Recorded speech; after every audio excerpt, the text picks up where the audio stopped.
Okay, you're listening to Bayshore Talk Radio Special Edition. Special Edition because I want to be the only questioner. With me is a friend of mine and someone that I have a lot of respect for. He's the president of the Historical Society of Highlands. He's also a bit of a historian, not only with his own family name, Card, and others, but other people's as well. And he's been very helpful to helping Highlands preserve its history, but not only preserve its own history. He's reached out to a lot of other organizations and other historical societies to help them and to actually speak at some of their events. Hey, Russell, it's good to have you in my studio. It's a pleasure to be on, John. Before I begin, I want to give a shout out to all my friends, particularly Madeline Mullins and Carly Venna. Also to the Highlands Business Partnership. Carla has been a big part of the Historical Society for years. I think I love all of the they do a great job. All of the events, all of the things that happen in town, and we always have a booth. You, as the president of the Historical Society, I always see you at these things, and a few other people that I always see. How is the Historical Society of Highlands doing? We're doing pretty well. We're always looking for new members. We're also looking for photos of past generations. I think Highlands Historical Society is lucky for the most part because we did survive Sandy. A lot of other organizations within the Bayshore region, including Keansburg and Keyport, their historical societies were decimated. Since the storm, we've been in different locations. Henry Hudson Regional, a big part. I want to give a shout out to Lenore Kinsmore and the Board of Education up there, which I'm a part of right now until December. And you've been on the Board of Education up at Henry Hudson for quite a while. About 3 years. This is my final year. It's always about giving back to the community, either with the students, with the teachers, or with the Historical Society, giving back to the families that have given so much over the years. Now, you are 8. Last time I counted, 8 generations going back into the trenches of Highlands or the Highlands area. And I go back 5, but I wasn't raised here, and I'm a newcomer. I remember coming here to see my grandma Vi at the Jackson Hotel. Jackson Hotel. But there is something very romantic about the town historically, and not so much the people, the colorful people that are hopefully going to stay, but I fear that a lot of the history, a lot of the testament, a lot of the people who could tell the stories of Highlands are leaving in a variety of ways. How has that affected our history? It's been a part of Highlands history. People have come and gone. But I feel that even from a distance, they could help. I know since the founding of the Facebook group, we have gotten countless pictures and stuff from families who have moved to different places. Over the years, people have moved to Florida and to the Carolinas, but they still keep in touch with their roots. My own cousins, the Camps, they moved to Minnesota, but I try to go out to visit, and they come to visit me every couple of years, and they're a big part of our history as anybody else. My Aunt Margaret Camp, she maiden name was Card. She actually lived in the house where I am today. We tease around. We're saying when I go out there, wood pile cousins. But for so many generations, all these families in Highlands are connected. Right. And we are a family, and we come together when the times are hard, when we need each other the most. I know for most part, when I lost my sister and the people who came to the services at the church and at the funeral home, it was truly an honor to her. But also, especially after the storm, coming together as a town, everybody working together. You saw the people down in front of the old Methodist church handing out food. You saw the teachers from Henry Hudson, Highlands Elementary School, Highlands Elementary School.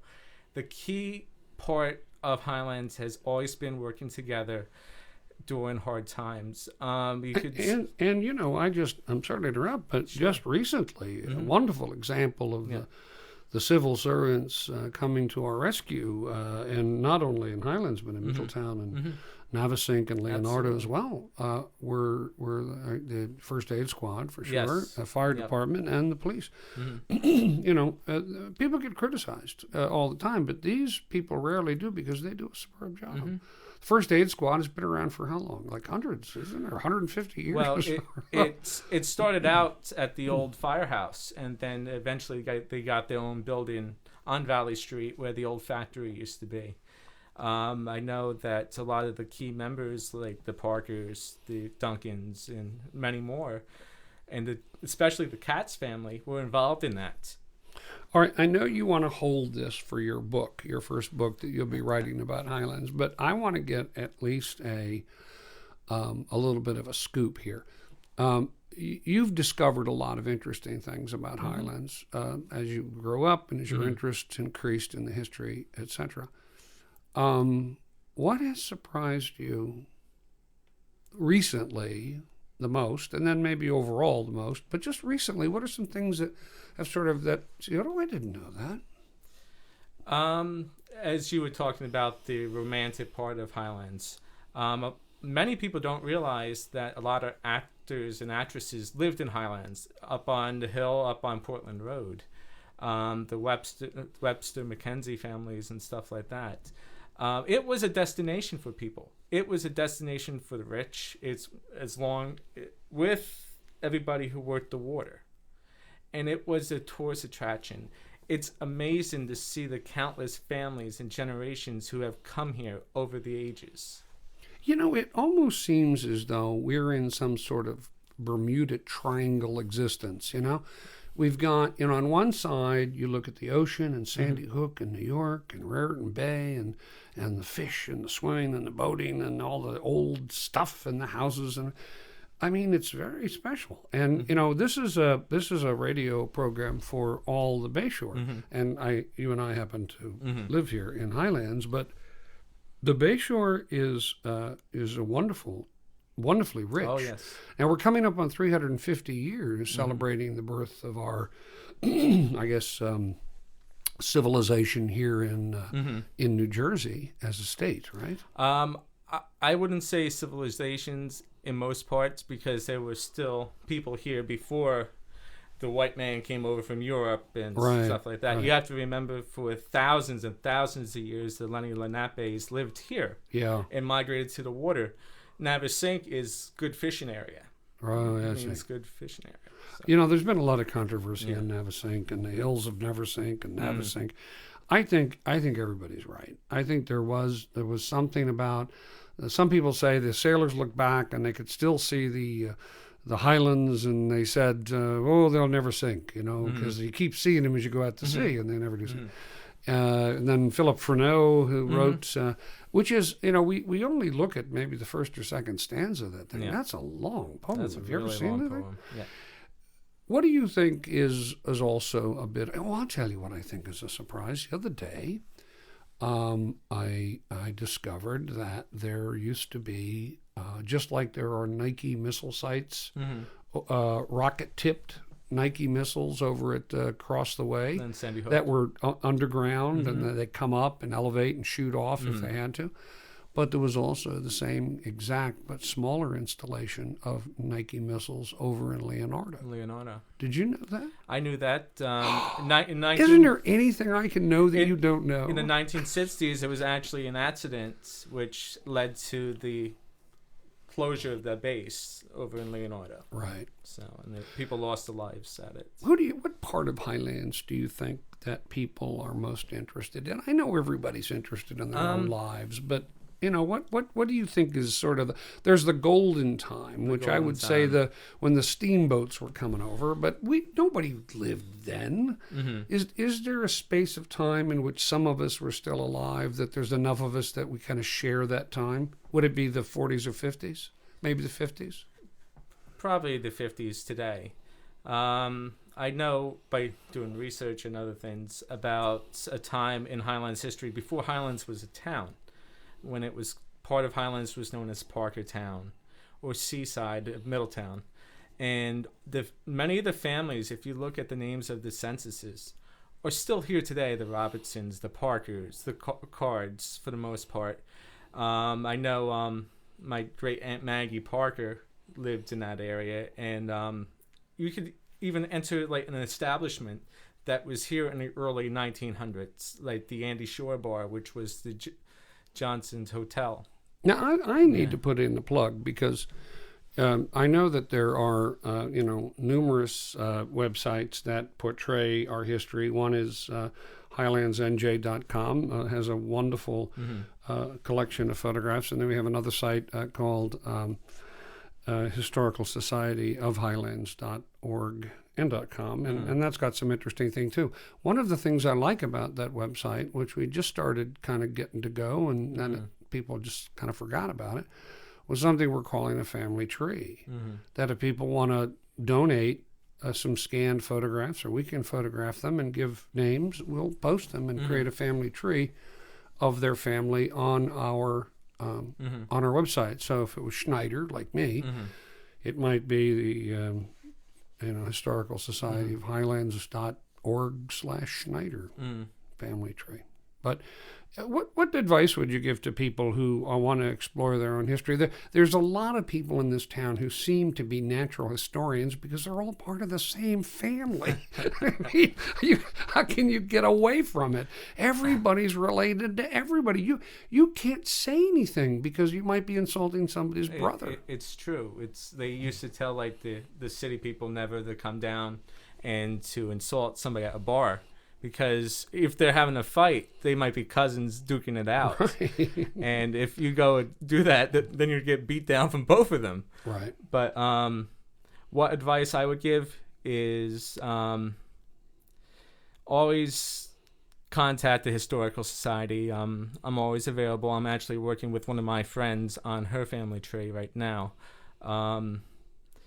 That we do have information on like certain trees and stuff, and like the Cards, Duncans, even the Hartsgrove family. I mean, we got donations of a copy of their family tree, and we do have pictures of some of their family members. Oh, that's great. When I first came up here, I moved up here just a year and a half ago in June, right before the big one. Yeah, and I remember. I remember talking to you and Walt Gunther, who's one of the archivist. I mean, he's done just an incredible job, hasn't he? Does an amazing job. And he's so good at you both are at the details you remember.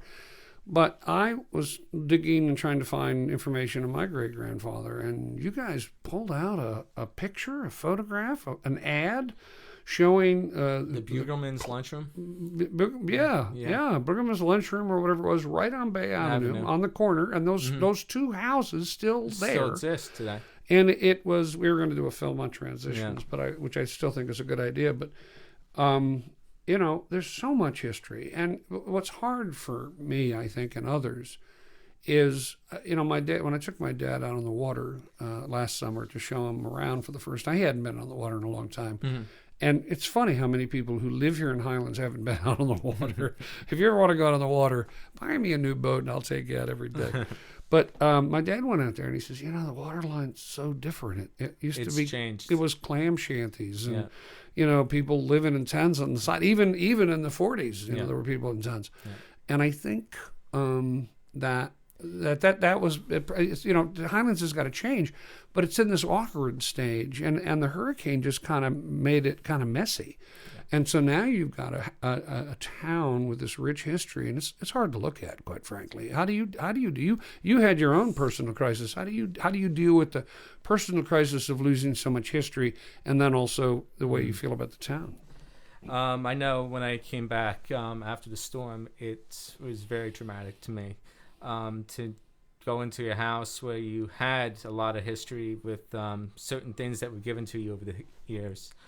I'll never forget a radio that was given to my dad by one of the McGarry sisters on the highway, and just knowing that it was beyond saving and to throw it out. But not just me, everybody in downtown experienced this. Did I lose pictures? Yeah, I lost some pictures. I was fortunate enough to have a friend store some of my family pictures up at his house and my computer and stuff. But others, just going house to house, visiting members, and to see boxes of pictures filled with water being dumped in the front lawn, trying to dry them out. That does take something out of you, and to try to give something back to them is always key. Is Highlands different today than it was before Sandy? Yes.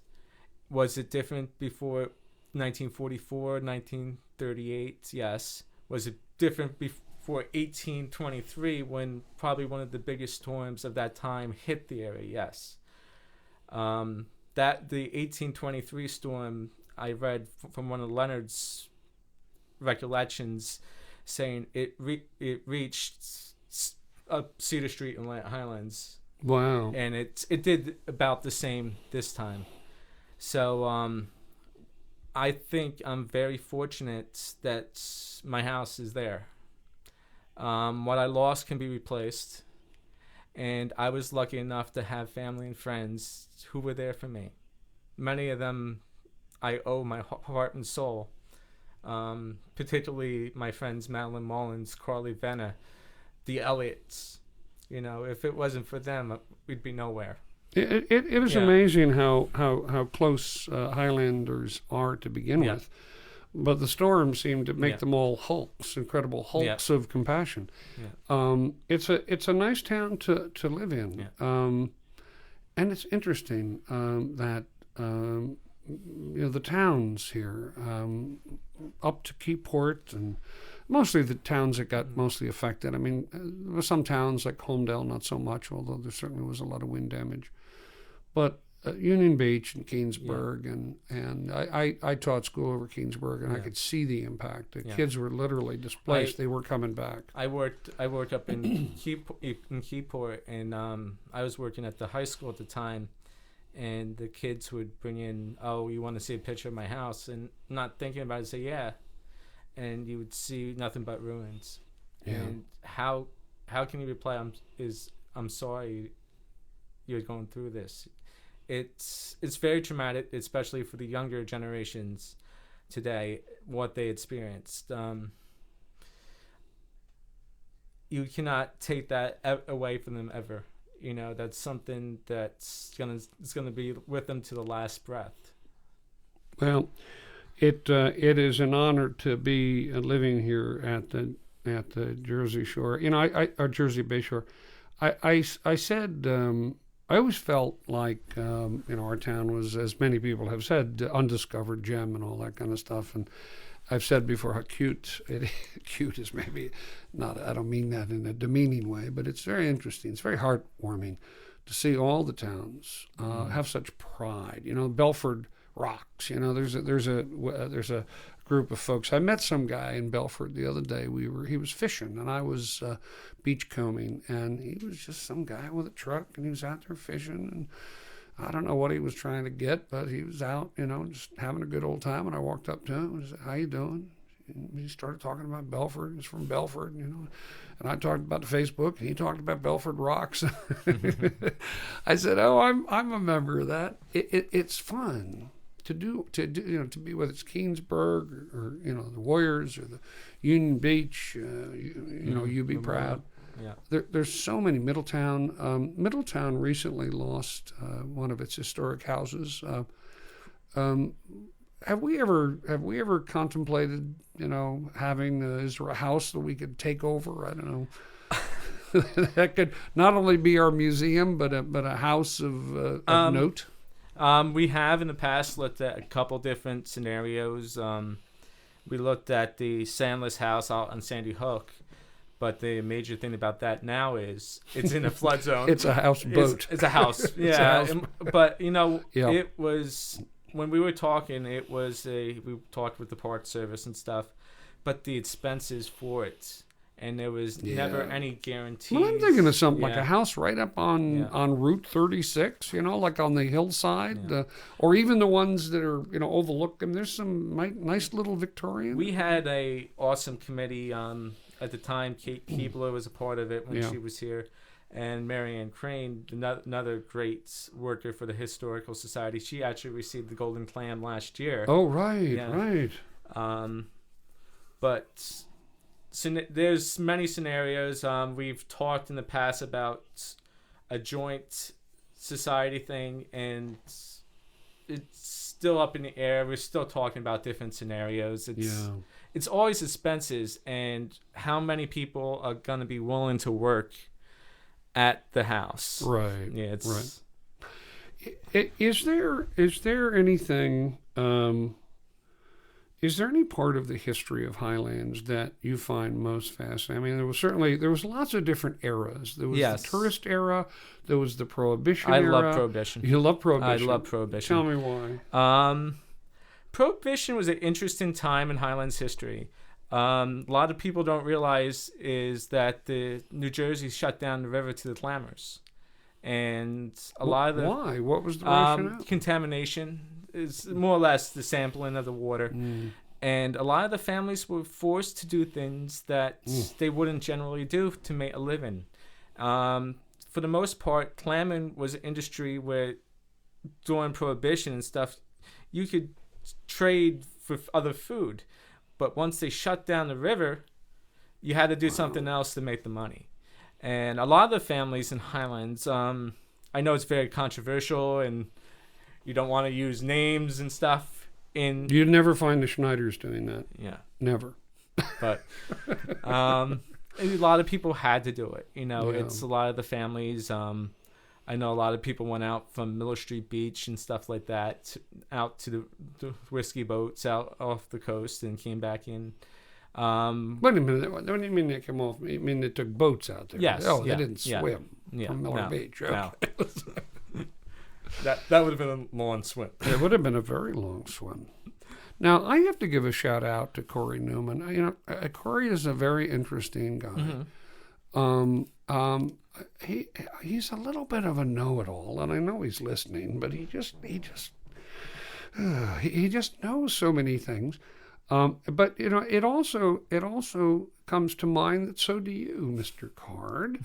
And so often not so often, but once in a while, I should say, I've put out some claim about history. And Russell is always quick to correct. You know a lot about this stuff, don't you? Yeah, it's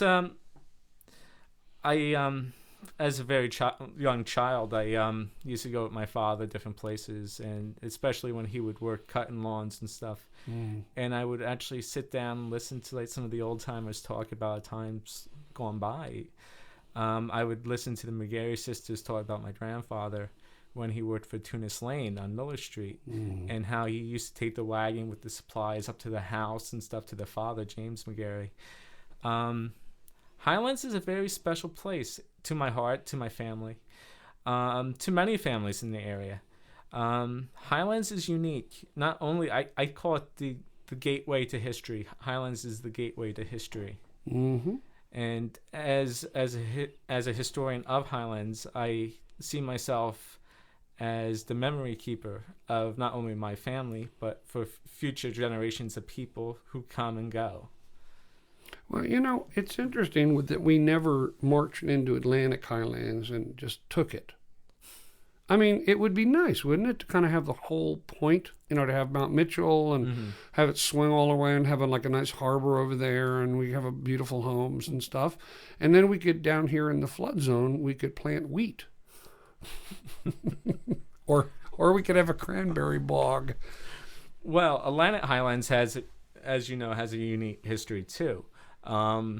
They are the more wealthier, more pristine people from New York City who came to the area. And I love them. Yeah, they're the great people. You know, some of them today, I'm good friends with some of them. Did you know I'm a member of the Atlantic I Highlands? know that. You knew that? Did you know I'm a member of the Milltown Historical Society? We're just Yeah. gonna keep leaping frogging. But it's amazing because the people you meet, the connections you make Right. with different organizations, Right. because they have information for you and you have information for them. It's all about networking with the people of the Right. different organizations. I know this from working on the League of Historical Societies and at Archives Day in Manalapan every year. Right. Now, let me ask you, Russell, how much money would it take to really kind of lift the history of this town off the ground, to really showcase it in a museum? Would we need $500,000 to do that? I personally wouldn't know because Do you think there'd be somebody out in the Yeah. listening audience that has a little bit of money? And if you could get, I'd say, look, let me put it this way. I think we could probably do it for $750,000. I think that would be an investment. If we could get 3 investors at $250 apiece to put in $250,000 for a $750,000 program that would showcase Highlands both as it would be a welcome center that, of course, I would help populate and working with the business partnership. and that's always key, to work with the business partnership too. Simmer down now. and you would have the historical museum in there, so it would be a welcome center, history place, and it would showcase all the businesses. It would be a partnership between New Jersey Bayshore Incorporated, the Historical Society, and the business partnership. And it would be an opportunity to really kind of publicly lift the town off the ground and have a nice place to showcase our stuff. In fact, we could take over the elementary school. I know the principal up there, Bill. He's a great guy. He might give us a wing or something. Take over the elementary school. I saw the Bell. Have you ever seen the Bell? I'm supposed to be going up to see it. Oh, really? It's, Well, they let me in because I said I was with the Historical Society. Oh, that's how you got it. I said, look, this is like official business. I'm doing this as a member of the Historical Society of. Well, one of my missions is I didn't say that. Actually, to check out the Bell and to try to document where it came from. You just want the personal opportunity to see the Bell. I know you. I was the same way. And then I said, this was the big one, may I ring it? And I rang it for a good 3 minutes. What's the oldest thing you've seen that comes out of Highlands besides me? I mean, what's the oldest thing you've seen that you've actually held in your hands? It comes from Highlands.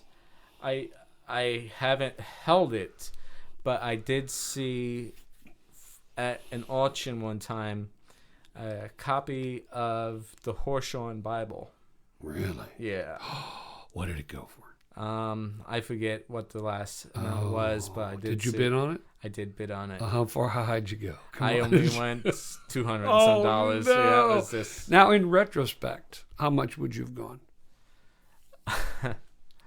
If I had unlimited expenses, I don't know. It's not. I think what did it go for? Do you remember? I don't remember. So, all right. So, what else is something that's particularly old that you've discovered? You came by with a sign last month, a taxi sign of some kind. Matz's Taxi. That was very cool. Yeah, on Cornwall Street. Everybody says Cornwall, but the correct name is Cornwall. No, see, Yeah. I think it's Navesink. No, I'm just kidding. So, is it true that there are tunnels underneath Highlands where they brought the liquor in and stuff? In different places, yes. There's everything from tunnels to speakeasies in people's homes that. Are there still some old, not real, but is there still a place that's the remnant of a speakeasy in one of the homes? Spill your guts. Come on, tell us here. Tell us now. Yes, there is. I can't give you the exact location. Have you been to the speakeasy in Rumson? Yes, I have. Isn't that fun? Yes. It's like in the middle of, you're driving down a little dark neighborhood, like little, not big houses, just real close together. And suddenly you see some cars and you see some, and you can't like park anywhere. And then you look down this hill that goes down the driveway and you sort of see a door down there, and you kind of see some lights, and you walk in. It's a whole bar with people and music. It's so crazy, you know. I can't imagine. You know, you wonder historically whether something like Prohibition or Watergate or just crazy stuff just keeps happening. Always. What's the craziest? What are some of the craziest things that have ever happened to this town? I know there've been Al Capone has come through here, and all kinds of other crazy things have happened. But what do you remember? Not Al Capone. You might say Vito. Oh, Vito. Well, Vito. I don't. You know, we're not allowed to talk about. See, now there's already a contract out on us because we've said it over Well, here. you know what? He helped the communities during his time Did too. he? So. Well, like, how come there's no street named Vito Street? Huh? I don't know. I don't either. So what are some of the things that you think Highlands, if you look at the headlines of Highlands as a historical town, I would say Huddy was something that The hanging of Joshua Huddy. Yes. The hanging of Joshua Huddy was a big thing. Mm-hmm. He was actually from Colt's Neck. Really? Yeah. I think the guy that I think the Henry Hudson dude. I think Henry Hudson was kind of a cool. The Springs. Yeah. I like the idea that there was a lot of Dutch people here, weren't there? Dutch, Scots. The Dutch and the Scots. Now, the Dutch and the Scots get along?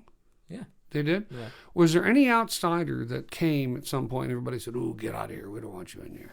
Because, you know, the Highlanders can be, even today, we can be a little standoffish. A little bit. It's true. Yeah. But it's when somebody comes in and tries to want change automatically. Right. In Highlands, you have to work with people.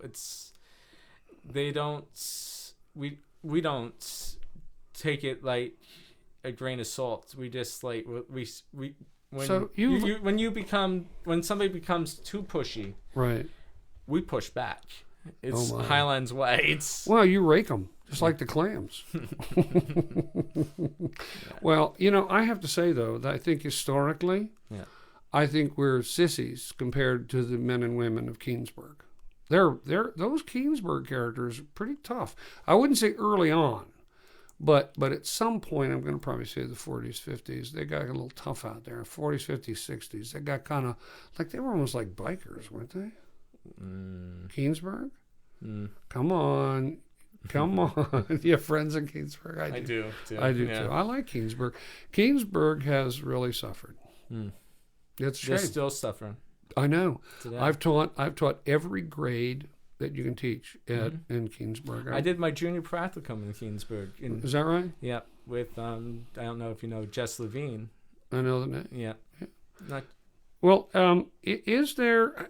What are the benefits to? I mean, seriously now. I mean, if I'm going to join the historical society. Number one, you're going to keep history alive by helping to support the programs and the things that they do. What are some of the things that you do? We have guest speakers come in every month. Every month except January, February, where we take a break. But we still have general meetings. Actually, this month, the 21st, we're having our meeting at 7:30 at the VFW. And our guest speaker is Mary Kavusian. And that's the one you wanted me to be the guest speaker, but I had to go to Florida. No, I'm just kidding. Well, Mary Kavusian, the Kavusian family, absolutely. Been here for generations. Oh, God, yes. Very amazing family. I would love the video. Field. Love the video. Do you think, where do they live? Up in, I believe, Monmouth Hills. Oh, really? So, it'd be fun to go up there and videotape, have them talk just about their lives and things affiliation with different things. Sure.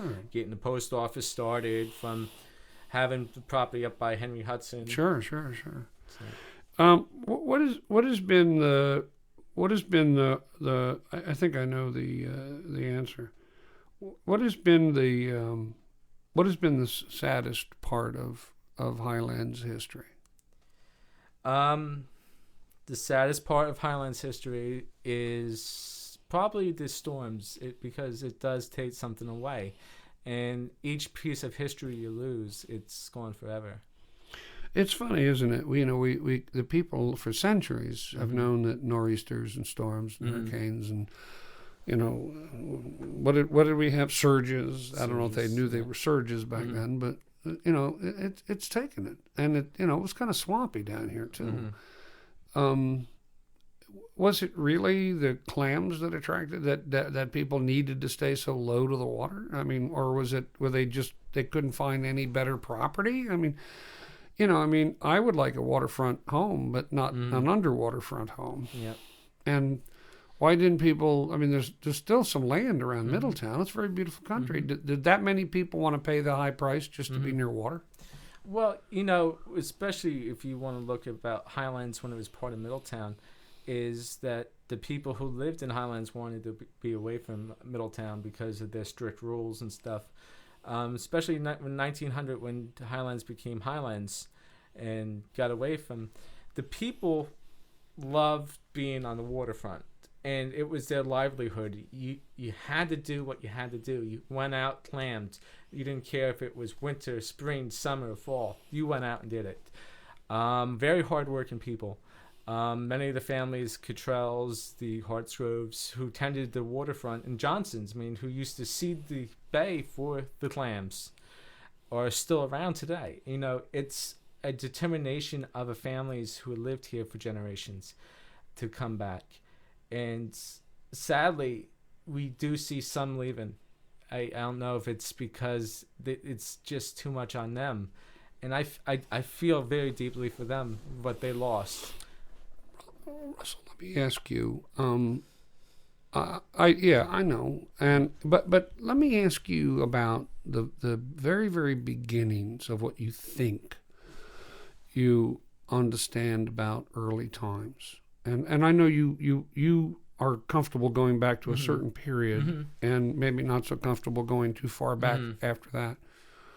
What is the period that you think you know the best?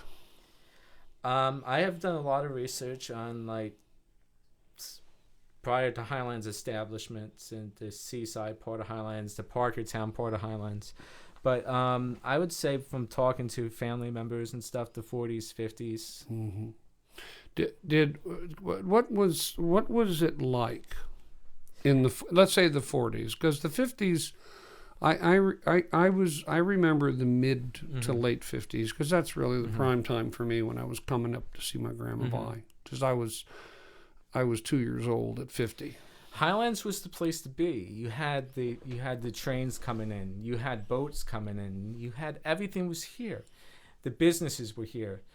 It was not until we lost the train and stuff that the town started to decline and businesses started to move away from the area, and we lost the bases, that the decline of Highlands started. Once Sandy Hook closed and the Highlands Air Force Base closed, a lot of the businesses that were here were gone. You can see the same today if you look at the areas around Fort Monmouth. What was Bay Avenue like in the 40s? I know that in the 30s there were souvenir things and stuff, but what did the 40s to 50s look like on Bay Avenue? 40s was pretty much the same, but there was different. There was more. If you look at it, there was more sanitation in the thing. Before they had along the street stitches, they were closed up. And then it was more or less regulations on certain things around town. But you had the movie theater. You had the merry-go-round up until the 62 fire. So. It seems to me that the late 50s and the early 60s seemed to be the beginning of a decline.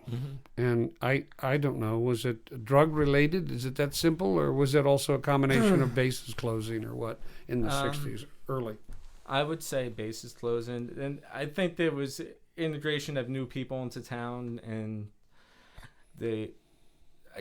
I guess from looking at past police logs that you would say that there was an increase in drugs. It was you have to look at the whole period around the country too. It wasn't just here in Highlands; it was in Keansburg. It was other areas, and the same could be said about today. If you look at the increase in drug use in other areas too, it's amazing. It's like you don't understand. I'm not a psychology major, so I can't really jump to analyzing every little bit of Mm-hmm. the impact on that. But it's sad when you lose that. It's like people had to turn to something. I guess if you look earlier, it was alcoholism and stuff like that. If you had the money, and we're not, this is now, we got the 750,000. Somebody's going to give us that, I'm sure. But if you had the money and you had the opportunity to do an archaeological dig somewhere, where would you dig? Ooh, that's a good question. I would have, if I could choose just one location. Well, let's start with one and see where that I would leads. choose probably the Neptune Club. Which was located. It's actually it's on all the old maps is considered Highlands, but exclusively today we would say Middletown. But it's a Neptune Club was an exclusive club where New Yorkers used to come down. They used to come down via ferry and then be ferried by other boats to it. And where was it located? It was on Lower Rocky Point around the turn to Navesink. It was out there? It was out there. Really? Yeah. And what's there now? Nothing's there now. There's a dock. Is there a house? Is it No somebody's house. property? Nope. It belongs to Monmouth County Park Service. So we could go out there and poke around. Have you ever been out there poking around? I've been out there with my friends, the divers, and Gary Philippone. What about a metal detector? I haven't brought a metal detector because it's too close to the old base. You never know what's. Well, but still, I think that would be very cool. But well, all right, we got to get out there before Cory, Yeah. and Cory's listening, so I'm sure he is. Well, that would be interesting. Yeah. So would you be willing to take me out there one day to show me? absolutely. Oh, that would be wonderful. We'll do a video. Let's Yeah. do a video. Okay. That'd be very cool. And okay, so that's the archaeological dig that we're going to do on the Club Neptune. Yeah. Neptune Club. Okay. And that was there from the mid 1800s until 1912 when it was destroyed by fire. Wow, and about around the mid 1900s, I think Pergamon's. Mm-hmm. I think it was the 20s probably. He probably came down that way. He too. probably did. My family weren't rich like the Cards, Mm-hmm. so we couldn't afford that kind of stuff. We had to go. We had to go to Nathan's for hot dogs. Now, Are you talking about the old estate Navesink? all right. Now let me see. I know where I would. I'm going to ask you for your second point spot in a minute. I'm here in Gravelly Point, and I would love. Happen to know from some of the records that you've provided me with about this area, this neighborhood, where people used to bury their trash, and I would like to excavate that because that was back in the days when this was there were tents, and people, and they were just starting to do bungalows, and they didn't have running water and all that, and it was just a place to come on a weekend or a week or the summer. What would you like to? What's another place you would like to? Another place I would like to do is an area down by the association lot known as the old Weaver House, where the old Weaver House once stood. What's the association lot, Russell? The association lot was founded in the early days in Highlands where the Clammers used to store the boats and launch the boats from. Right today, it's being used by Wind and Sea as a parking lot. Oh, I see. You mean behind the Wind and Sea? The parking lot there? No, down on Fifth Street, and it goes to the river. Oh, I see. It's a small portion of lot, it's a parcel. When I was at videotaping, I met some scuba divers down by the bridge, by the Esolina Bridge, and they were going in, husband and wife team, I think, and they say they find stuff in the river all the time. I mean, just the restaurants along the side there. Can you imagine what's buried in the silt? It's amazing what you'd find. I know in 1948, when they dredged the river, gold coins washed the shore. Oh, the gold rush. Notorious Gold rush. My William father's father found a $10,000 bill in the street of Highlands on Bay Avenue. Really? Yeah, and when he brought it to the bank to deposit it, they confiscated it because they said it was stolen money. Ooh. So they couldn't. They had to take it. I said, "Oh, crap!" But I think they have another one. So they found out. But apparently, what was happening is the robbers found out that they had that the money was marked and they couldn't do anything with it, so they just started throwing out the window as they made their way from Washington to New York. So the 40s were a good time, and you you experienced the '60s, right? Were you Mm-hmm. when did what era were you sort of a young man? I grew up in '70s, '79. I was born. '79. So, do you ever would you love to time travel? Would you love to go back in time? Yes. Which where would you go? Hmm. In Highlands, of course. You'd have to be in Highlands.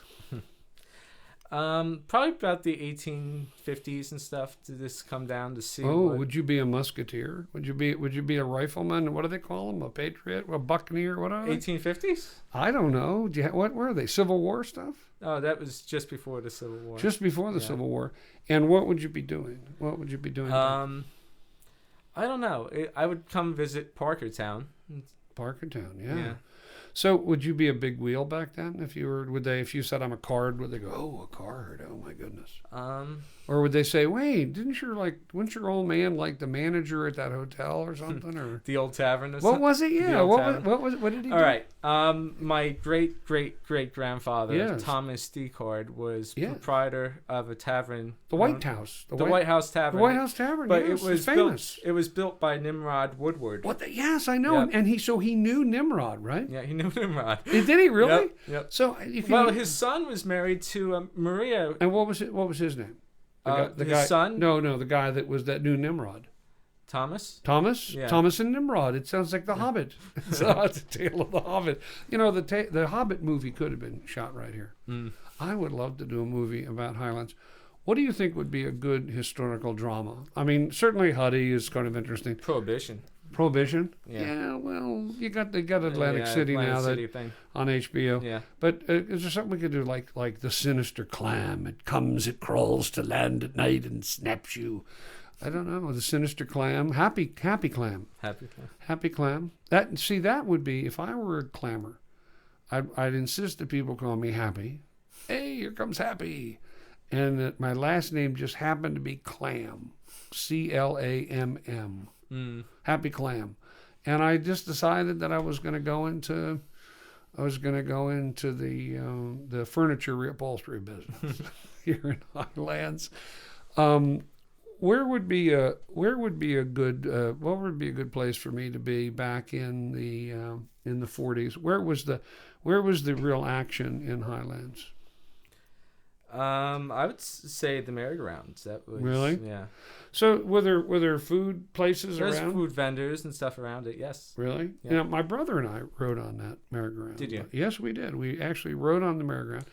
And back in those days, the cops, the police officers, God bless them, we knew the Monaghans well, Howard and Walter. And Walter would take us out in the police car. Howard was very stern and was not very kind of gruff, but his brother. And then, of course, Ruth Monahan, who became Ruth Roy, who's 99 years old. I hope she doesn't mind me saying that. I'm going to go down and see her on a secret rendezvous in a week. I'm going down to Florida. Nice. And I'm going to talk to her on the radio show if I can ever figure out how to get my microphones to work. So for those of you who are listening to this show, I want to apologize because we didn't go live tonight, and we had a major a bolt of lightning out of nowhere came in through the window and struck my equipment, and so we weren't able to go out over the air. It was such Murphy's Law. It was terrible. It was a terrible thing. But this is better because now you don't, the thing I hate about the radio is that the sound quality of, people coming in and out, and the voices, and we sound really good, don't we? Mm-hmm. I mean, we sound almost I'm sexy. a card. I always sound good. Well, listen to you. So so you must be like Jeb Bush now. Okay. Yeah, because my name was you. No. Because we already had a card run for mayor, and now you got to run, and he's already taken away the glory. Who'd you vote for? Never mind. I don't want to know. So, how does somebody become a member of the Historical Society of Highlands? And does it cost like thousands of dollars to join? No. You get a Ginsu knife. If you're a senior member, it's $10. Individual members $15. A family unit is $25.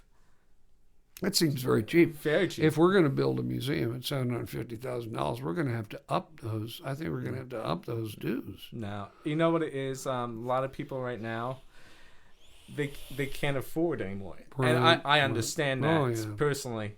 That right now it's about rebuilding. As you know, Highlands went through this traumatic incident Sure. last year, and it's about working together as a community. The Historical Society understands that, and we have many members who are displaced today. It's about working together as a town Yeah. and as a community. Like I said, we have to work with many different people of all sorts of life to get past what we went through. Right now, you have to work with the town, the business partnership, individuals in the community, other groups in the community to build a better future for Highlands.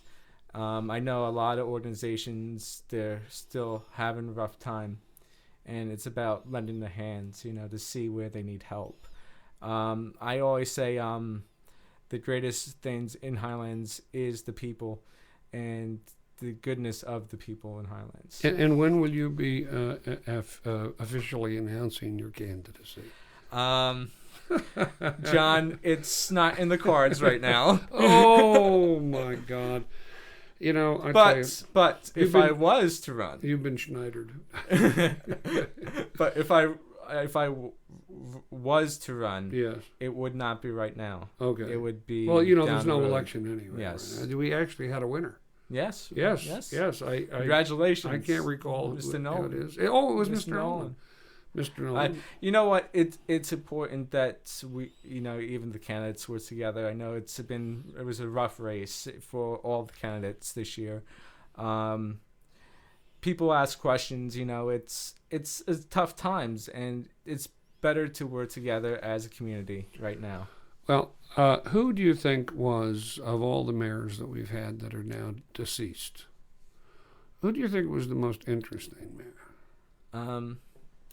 To be mayor of Highlands and the most interesting mayor, they all have their good points and bad points. I'm thinking White. Jimmy White, my cousin. Yeah, I'm thinking Jimmy White was interesting. He was interesting. He was a character. I think Frank Hall was was sort of awesome too. He was interesting. He was the blind mayor. Blind mayor. He's the only mayor of Highlands that actually has a park with a monument named after him. The Mm-hmm. Frank Hall Park. Yeah. It's right on Miller, on the hill, on the left as you're going up. It's a hidden park. It's Yeah, and it's always kept well kept. Yeah. People bring their dogs there to do their business.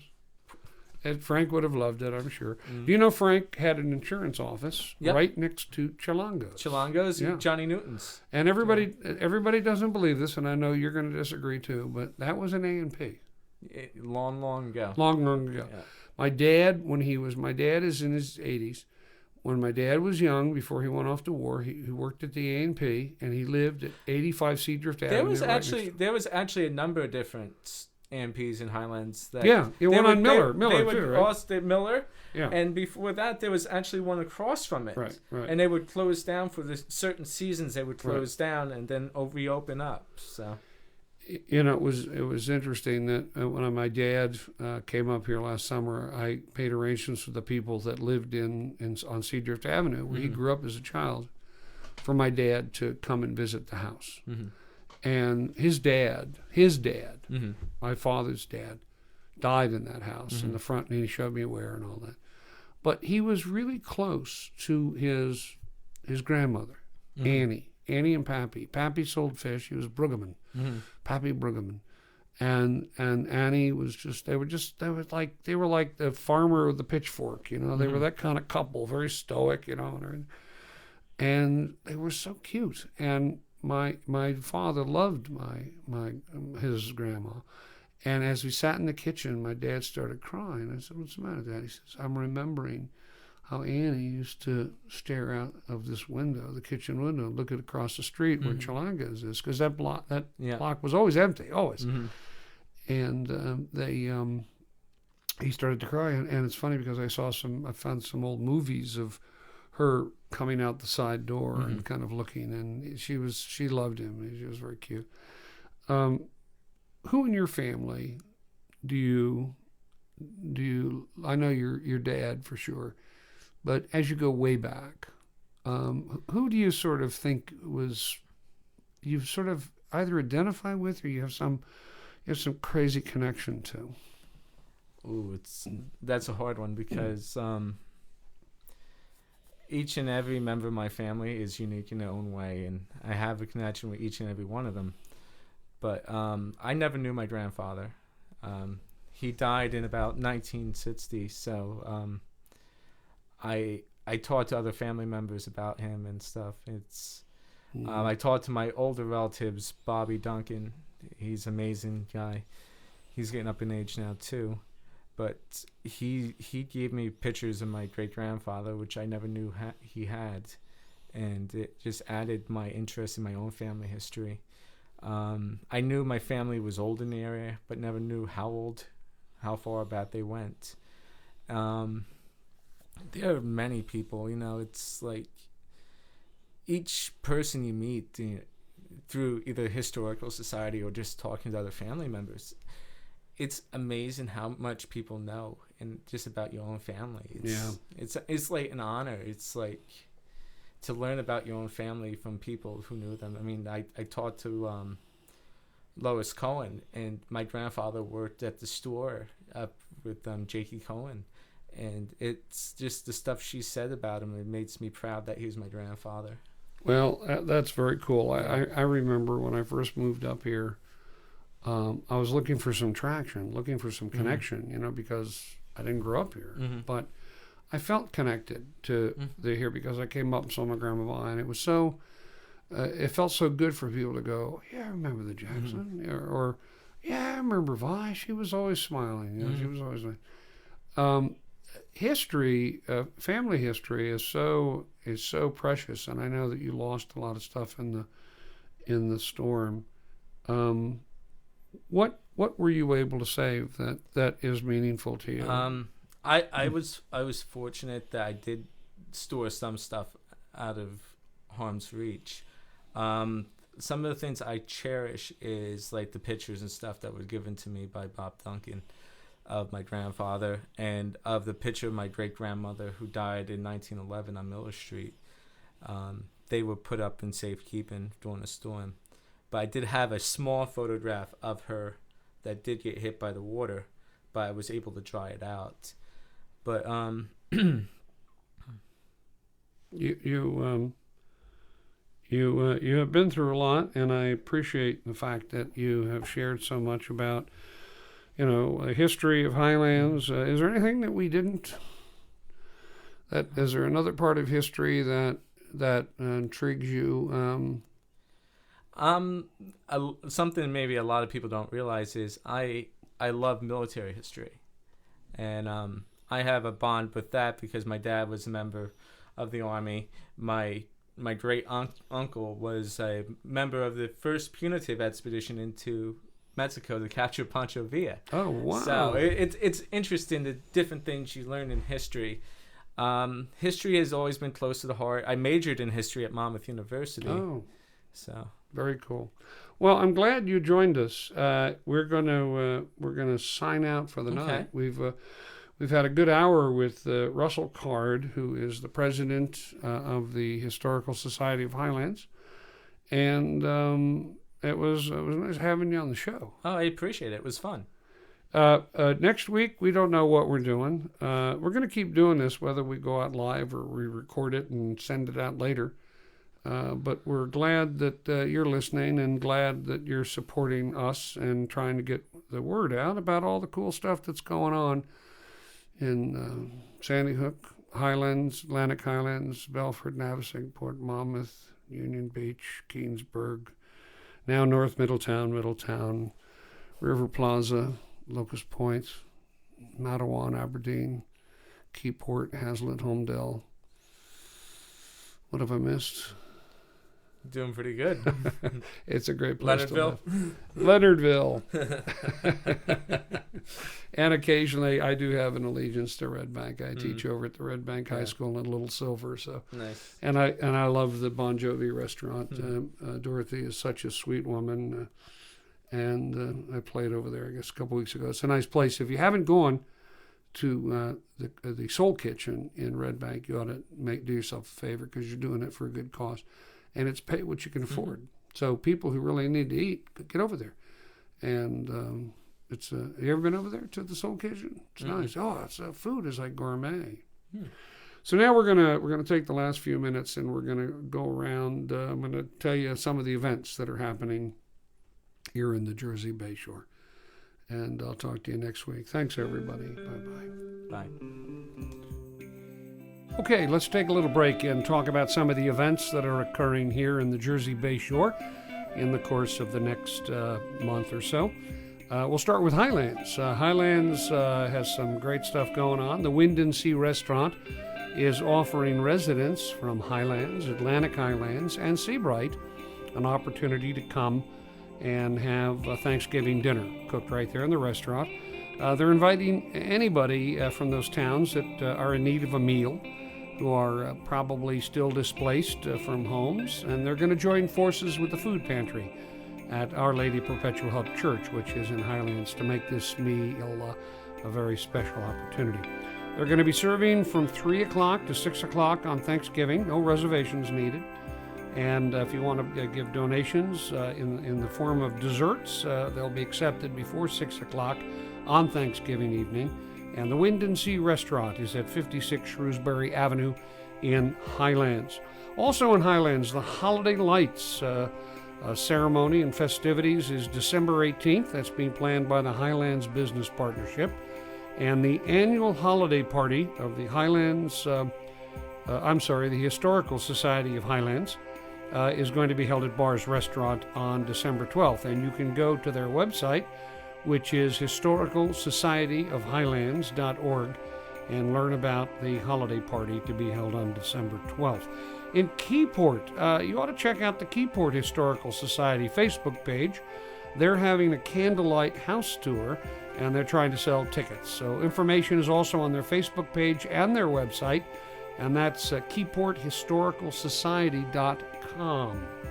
Also, Union Beach and Keyport are doing something together. The Knights of the Inferno Firefighters MC of New Jersey Bayshore Chapter and the Jersey Shore Soups and Subs of Keyport and Adder's Tavern of Union Beach and American Legion Post 23 of Keyport are doing a Christmas toy and gift card drive. The drive is being formed to help those who are still recovering from Hurricane Sandy and provide an awesome Christmas for their families. So unwrapped toys can be dropped off at a number of locations. So check with those folks in Keyport and see what you can do. Now, the Keyport Fire Museum is going to be open December 14th from 4 to 9 p.m. in conjunction with the Historical Society House Tour, and you can call this number, 732-264-1581, for a special tour if you like. There are 6 firehouses in Keyport, all owned and maintained by each company of volunteers. And the Fire Museum is actually a former firehouse. It was moved where it is now from another location on Division Street. So that's the Keyport Fire Museum. Leonardo is some stuff going on there. Termination Radio. Termination Radio is the #1 internet show for promoting unsigned musical artists and bands from Monmouth County and beyond. They're also putting on a benefit. It's called Help Us Help a Friend benefit for Leonardo's own Kevin Mulvaney on Saturday, December 14th at 7 o'clock at the American Legion Post 338. Sons of the Legion are really kind of putting that on, and that's at Highway 36 in Leonardo. The Navesink Challenge in December is going to be happening, and the sponsors are East Point Health and Fitness, Mountain Hill School, and Bars. Lots of stuff going on, so go to their website. The website is navesinkchallenge.com. Matawan, the Matawan Historical Society invites you to their November 25th meeting of the Burroughs Mansion, which is at 94 Main Street in Matawan. The program is called Freedom to All, the story of New Jersey's African-American Civil War soldiers, and it's going to be presented there on November 25th. Atlantic Highlands, the Atlantic Highlands Arts Council is going to hold an affordable art and fine art show and sale on 2 Saturday afternoons in November. We may have missed one, I'm not sure. One is November 16th, and the other is November 23rd, which is coming up, and that's from 12 to 4 p.m. at their gallery space in the Fine Lines building at 21 West Lincoln Avenue, 1 block west of 1st Avenue in Atlantic Highlands. So lots of stuff going on in the Bayshore. If you've got some stuff that you want to tell us about, go on our Facebook. It's New Jersey Bayshore, and let us know what you've got, and we'd be glad to report it here on Jersey Bayshore Radio.